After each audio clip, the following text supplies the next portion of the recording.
ওলাইন যেগুলো এরকম রাজনীতির হিসেবে দৌড়ায় বিনা কারণে একখানা লম্বা করে যদি চিন্তা করে মনে করো তুমি একবার চিন্তা করো না 20 বছর হরের কথা চিন্তা করো যে আমি যে রাজনীতি করি 20 বছর হরে আর কী হইব ভবিষ্যৎ। রাজনীতি করার সমস্যা নেই, রাজনীতি করা খারাপ কাজ না, ভালো কাজ। কিন্তু সমস্যা হলে যে আমরা রাজনীতি করতাম যাই যে নিজের যোগ্যতা আর হয় না, ওই নেতাগিরি চান্দাবাজি এগুলা করি, এই ছোটোখাটো একটিয়া দুটি আনলাই মনে করেন যে তোমার সারা জীবন শেষ হয়ে যায়। চিন্তা করো না তোমার সারা জীবন 10-20 বছর হলে কী হইব। মনে করো যে 100 জনে একজন মনে করো কোটি টাকা কামাইলে হিসাব ঠিক আছে, কিন্তু বাকি 99 জনের কী অবস্থা হইবে? এতারা তো জীবন শেষ, জীবন সহ এত শেষ। মনে করো একটা লোক 10 বছর ধরে রাজনীতিতে হিঁচে ঘুরে, এটার কোনো লাভ নাই, সময় নষ্ট, নিজের জীবনও নষ্ট। এমনি রাজনীতির হিঁচে ঘুরে লাভ নেই। তো আগে কাজ হলেও তুমি একটা জায়গায় এস্টাবলিশড হও, আগে নিজেরে তৈরি করো, হিয়ার আর তুমি রাজনীতি করো, অসুবিধা কি?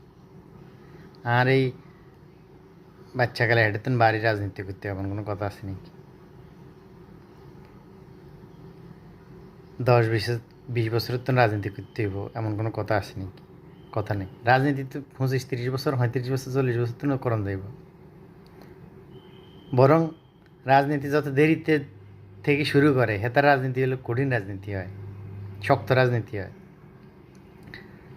তুমি মনে করো আমক গাছ যদি গাছের তো মনে করো বৈশাখ মাস শুরু হইতে না হইতে যদি আমক গা বড় হয়ে যায়, হাই যাইতে চায়, তাহলে এই আম কিন্তু নষ্ট হয়ে যাইব। আর সব কিছুর তো সময় আছে। যেই জিনিস তাড়াতাড়ি বড় হয়ে যায় সেই জিনিস কিন্তু তাড়াতাড়ি হঁচি যায়, এটা কিন্তু মনে রাখো। 20-25 বছর, 10 বছর, 20 বছর বা 20-25 বছর এটা কিন্তু কোনো বয়স না। মানুষের জীবনে মানুষের ক্যারিয়ার, মানুষের জীবন, ক্যারিয়ারের জীবন শুরু হয়, সাকসেসের জীবন শুরু হয় হলো 25-30 বছরের হরতন। অন্তই 25-30 বছর পর্যন্ত তোর কাম হলে তুই শিখবা, বিভিন্ন জিনিস শিখবা, বিভিন্ন জিনিস জ্ঞান অর্জন করবা, নিজের সময় যেটা আছে সময়টা কাজে লাগাইবা। তুমি যদি নিজের সময়টা নষ্ট করো তাহলে কিন্তু তোমার জীবন সব শেষ। ভালো করে খেয়াল করিও, এই যে তারা রাজনীতি করে এরম বাচ্চাকাল ধরি হেঁটেতেন বাড়ি, হেতাকে জীবনে কিন্তু ভালো কিছু হয় না।